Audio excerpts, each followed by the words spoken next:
ko tawkin bunyi chit kadang chito jikin ko het anto một chiếc da liu anto bỏ kỳ bởi có mời xiong tàu anto chính sẽ chi đó an phân lo xin lý chi đó ăn ăn có ngài lý hai dòng chi đó ôi nhìn ngài đã vui liều nhìn nhóm có mô buồn nhìn cả lời khôn mong hy mong chồng lại bởi có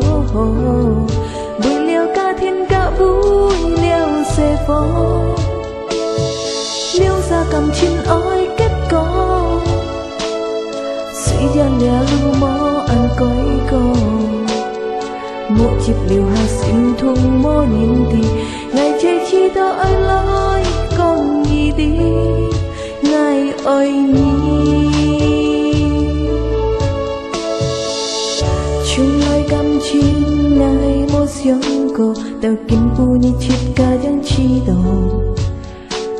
jikin cô het anto một chiếc da liu anto bỏ kỳ bởi có mời xiong tàu anto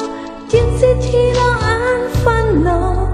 xiêm ly chi lo ăn có ngày ly hai dòng chi đó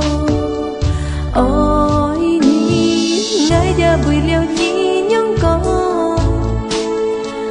mô buồn nhìn cả lời khấn mong hy mong chẳng lời bởi có vui liều cả thiên cả vui liều xe phố liều ra cảm chín ơi kết có suy gian nhà lưu mong ăn cõi con